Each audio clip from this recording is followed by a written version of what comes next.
Tapos po, pagdating niyo po stopping dito, bibili ka pa ba ng bagong damit para sa kasal ni Kuya? Hindi na, meron pa akong bestida, yun na lang gagamitin ko. Ikaw ba?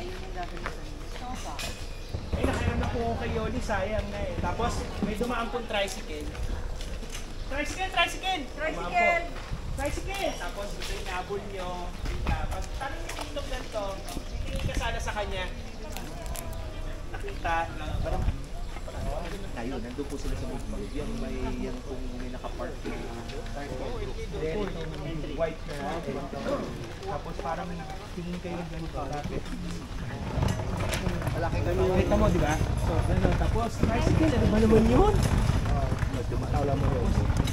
Titingin kayo doon. Kita mo, tingin ka kay nanay. Tapos lakad. Ito po. Natanaw-tanaw din sila. Ito, yung totoong space na. Mas bakit ba dito pa tayo? Dito pa tayo. Tapos ang ano ba? Eh kasi may shortcut dito. Kasi may shortcut dito. Sa motor yung may ngayon. Tapos lapit na kayo dito. Tapos lapit dito. Hindi ako pwede magtagala. Hanapin ako ni Andrew. So medyo nakaharap kang ganun. Para... Hindi magtagala. Hanapin ako ni Andrew. Pwede ka dito, brother, isang ganun. Yan. Kumusta si Ella? Kumusta si Ella? Kumusta?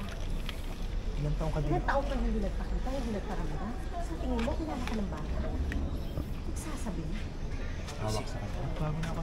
Kasi nagbago na ako. Pwede mo siya hawak. Kasi nagbago na ako. Kung ano yung nagawa ko dati, madami lang talaga akong problema nun. Kaya ako lumayo. Kaya ako lumayo sa inyo, pero ngayon okay na ako. Dito. Jess, Tapos mo. ano po gusto mo ngayon? Bakit ka ba nagpakita? Tracy, mahal pa rin kita. Gusto ko magsama tayong dalawa. Nagbago na ako, pangako ko yun sa'yo. Kasal na ako. Tapos, narinig doon. Tapos, mahal mo ba? Mahal mo ba? Hindi. Pero kaya niya ibigay kung ano hindi mo kaya. Siman siya, may pera. Mapapakain ko ng anak niya. Mabubuhay niya ko ng anak niya.